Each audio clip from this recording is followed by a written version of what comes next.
Take a walk with me, I'm on the ranch. Take a walk with me. Watch Raven and Prissy dance in the breeze.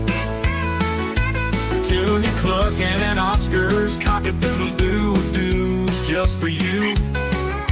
Lucky and Lucy gobbling as they do. Take a walk with me on the ranch. Take a walk with me. Good morning. Okay, afternoon. I'm wrong. Oh no, it's still morning. It's 11:50. Good. I have to rant a little. Even though I teach mindfulness clinics and how to breathe and tap and handle situations that upset you, I still get upset about situations, not that I get upset, but there are still some things that irritate me. And I'll tell you what, if I didn't have the breathing and the tapping and clearing my brain out, if I didn't learn all that stuff, I would be screaming right now. But I'm not. So obviously what I teach works. So here's the thing. From Dalscone Farm site, and I think this is great when you can network and share and help each other out. I think that's great about the internet. So from Dalscone Farm, I found Longhorn Lester. And I actually didn't watch a lot of Longhorn Lester at first. I watched his wife, Jamie, and she's from Suits to Boots. She went from a business executive to wearing cowgirl boots. I'm just going to sit here for a minute. I'm going to have to turn my car off because nobody reminded me to get gas yesterday. And I have to go to the airport tonight.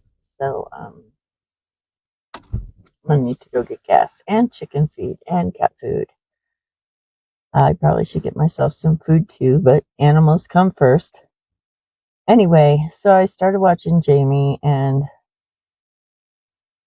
they're an animal rescue, and they had a horse dropped off, and they named her Rita. And Jamie got kicked by Rita, so Jamie now has 11 beautiful implant white teeth. And that scares me. Because I have a friend from another ranch who lost her eye last year. She now has glass eye. Just from not being aware when you're around horses. And this is some of the stuff that I teach not only in my mindfulness clinic, because when people come out from my clinics, they do get to work with the horse. So first they're going to sit in the classroom and they're going to learn about the horse. I just don't throw them in with horses, especially if they've never been around one.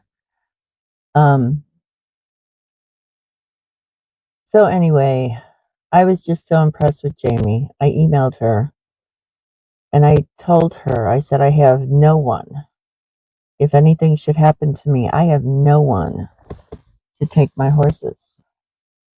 And horses separated. Sorry, I was reconnecting. I think that's because of my situation with my own children. I have 4 boys and I have not seen them in 15 years. No one, it was one of 2 people in my family, I'm sure, that turned my kids against me. But that's a whole nother bottle of wine. Anyway, morning, Jim. Anyway,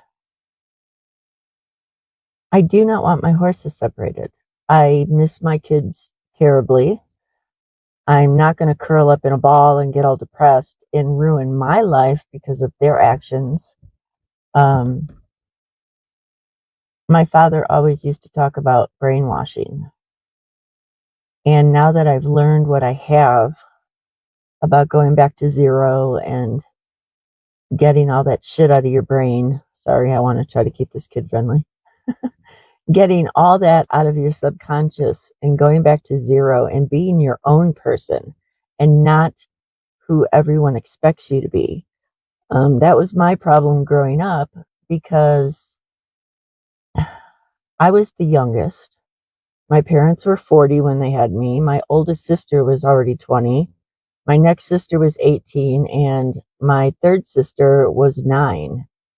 And my third sister made the mistake of having me go to therapy after my second divorce. And I grew up learning that you respect your elders. And my third sister was my elder, and I was told to listen to her. My father didn't realize how wrong she was, but I had to listen to her. So when I went to therapy, that's when I realized my third sister hated me. She was already 9. She was the youngest daughter, the youngest granddaughter of a big Italian family, and I stole her thunder. And in that therapy, thinking back on everything she did to me, and I was told I had to listen to her, she was pretty much a bully to me. And there's other things I could go into with my first husband, who he fixed me up on a blind date because she worked with him at the grocery store.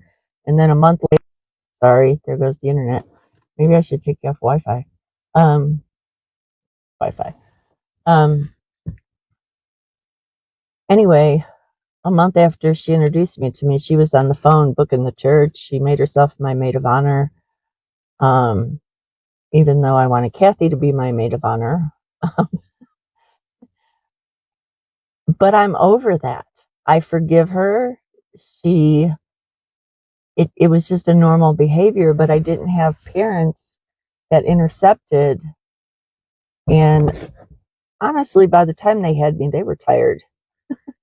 And I didn't have that relationship with my parents that I'm sure Lynn and Diane had. I don't know about Robin. Robin seemed to be Dad's favorite. And he even said at their 50th anniversary how she could talk her way out of anything, which is true. So I don't even know where I'm going. Oh, my horses. So because I haven't seen my children or talked to my children in 15 years, and the fact that no one in my family or my children will tell me what I did wrong to deserve this, that just makes me feel like it's a lie. Because nobody will fess up to why my children are not speaking to me. But that separation when Raven gave birth to Prissy, I'm going to cry. Oh my God, I'm going to cry. When Raven gave birth to Prissy, I don't want them separated. I let God take over and nature take over. And Raven nursed Prissy till she was 11 months old. And when Raven started showing signs of kicking Prissy away, like no more nursing, I did separate them. One was in the North Pen, one was in the South Pen. They were separated for 2 weeks, and that did it. Prissy no longer nursed. But my vet says he cannot believe how healthy Prissy is. And that's because I wasn't an old-fashioned cowboy. I didn't yank Prissy away from Raven at 4 months old. Raven taught and is still teaching Prissy her manners. And I don't want my horses separated. So anyway, let's get back to my whole rant. And that wasn't it. Believe it or not, that was not my rant.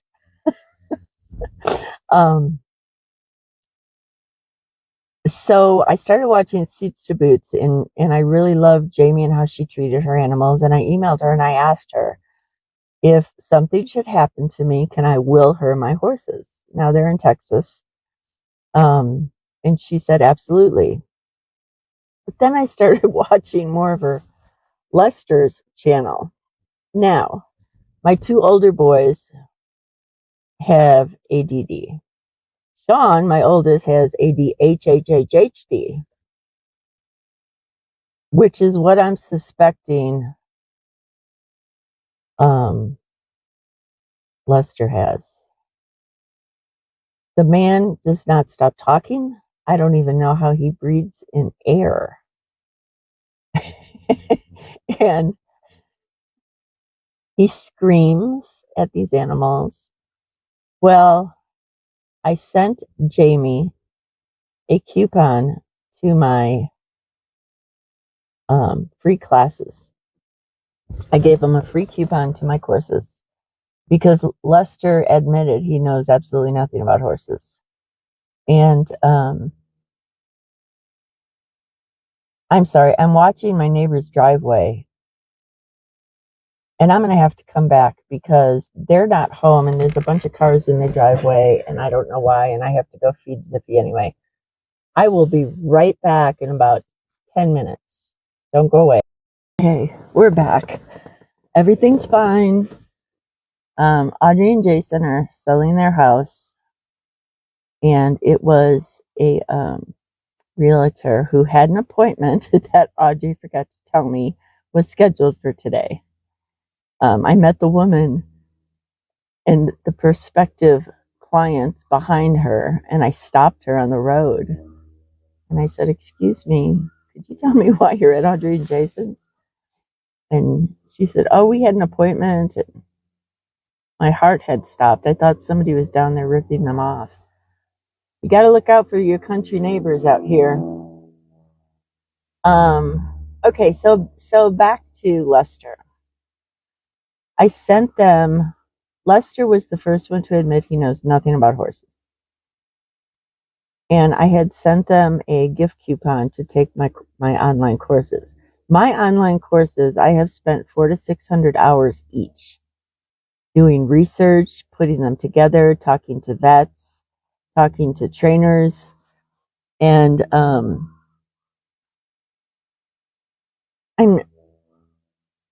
my courses online are legitimate. They're not my opinion.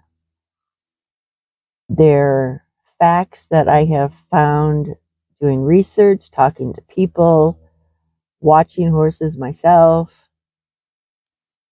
So the gift coupon, it's been over a month and it's never been used.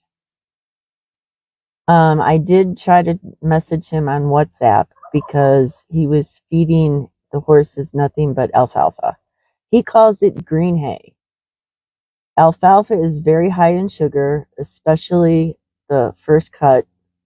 And because of that, it can really mess with the horse's liver if they get too much of it.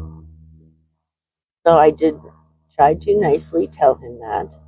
But Lester gets a lot of negative comments on his channel.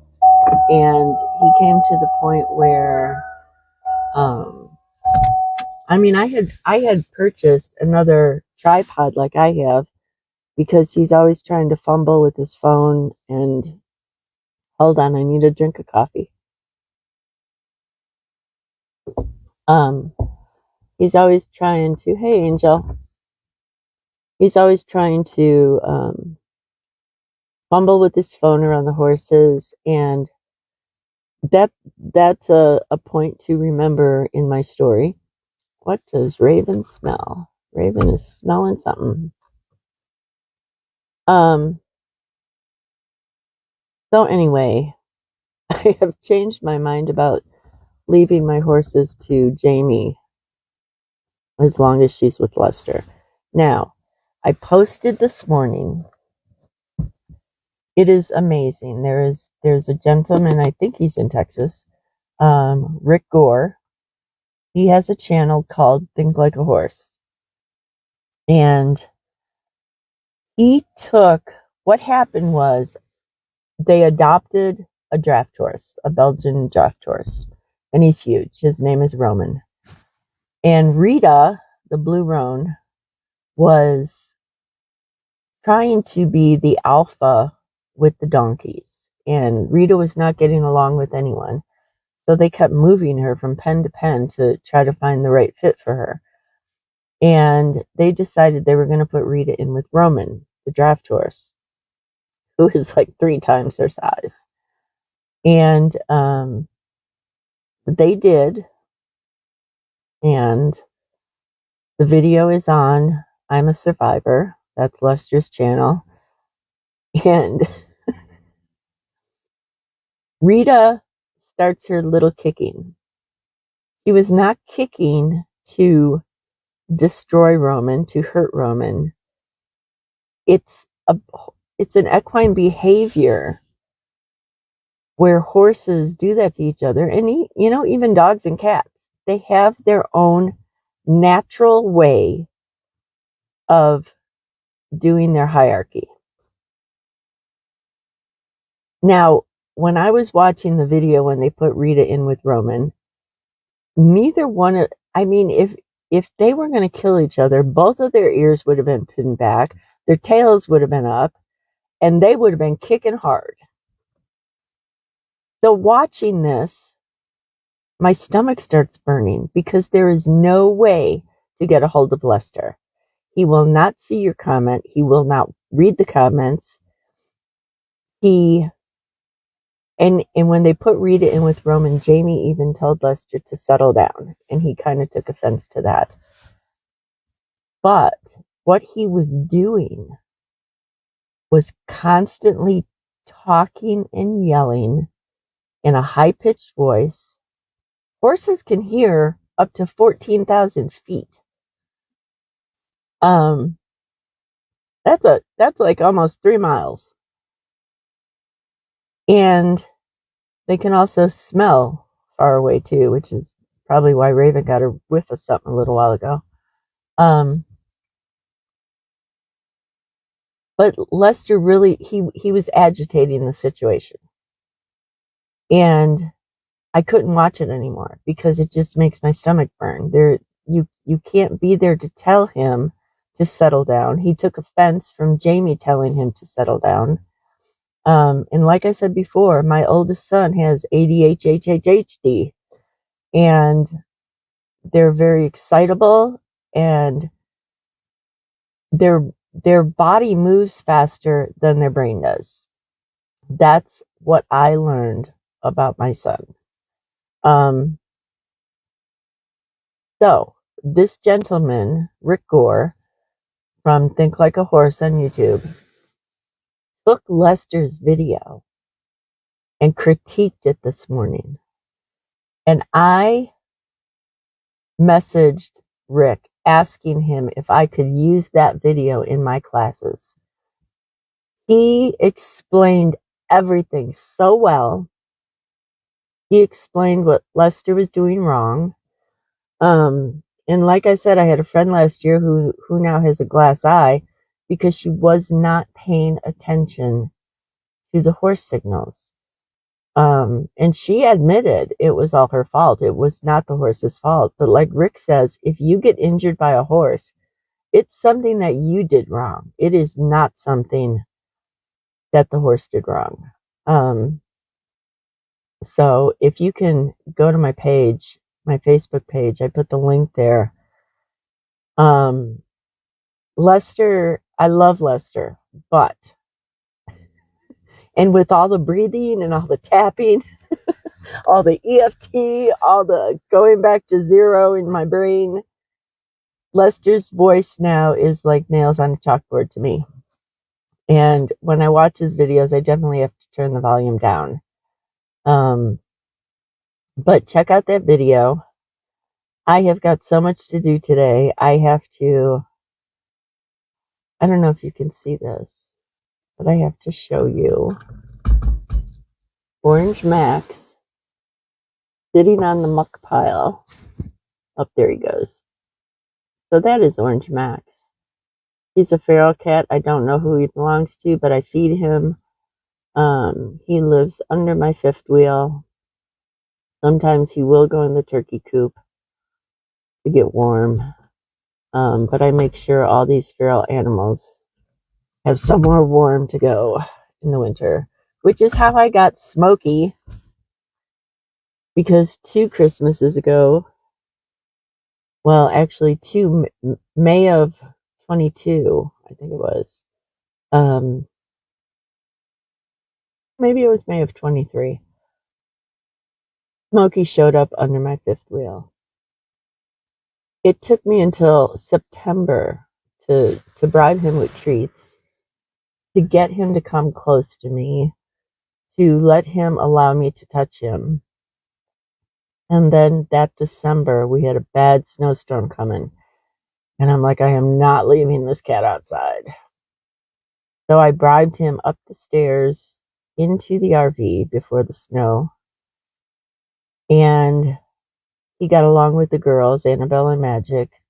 So the next week after the snowstorm, Smokey went and got fixed and had to stay 2 weeks in my fifth wheel with his collar, and was just such an amazing cat. And took the collar off, offered him to go back outside, and he refused. And I think I've told you before, I thought I was getting hot flashes, which is like 7 years after I should be getting hot flashes. But then I realized cats' normal temperature is 100 degrees, and I now have 300 degrees laying on me in bed at night. Those cats just are so loving, and they need to cuddle. And the only thing about, like, if I go to roll over in bed, Annabelle and Magic will immediately get up and move and let me do my thing and let me settle back in, and then they settle back in. Smokey, on the other hand, who is 20 pounds, who only got bigger. He was a big feral cat and then got bigger after he was neutered. He refuses to move. I mean, I literally have to, like, push him, and he still refuses to move. So Smokey is very, very happy that I allowed him in my house. And you can open the door. He did run out once after Max, but he came right back. So anyway, I have so much to do today. I have to get gas. I have to go get my Mega Millions ticket so that I can buy my neighbor's 52 acres and this 40 acres and start my own fun farm like Delscone. I want it to be a place where people can come and learn not to take things for granted and be grateful for what they have, appreciate what they have, because I certainly do. I'm not rich by any means, but my animals always come first. I have to still wrap Jim and his kids' presents, and I feel so bad. I called last night. I called Colette, and I said, "You are going to laugh at this." She says, "What?" I said, "I found 3 more presents for you that I had bought in September that I totally forgot about." So Colette has 3 more presents coming. So you all have a wonderful day. I hope something wonderful happens to you today. I want you to don't try, just do it. Make someone else smile today. And maybe I will see you later if I get my stuff done, because yesterday just flew by. I was so busy and I didn't even realize. And I did eat dinner at like 6:30 last night. I had comforting macaroni and cheese because it was cold. So I will see you all on the next one. Have a great day.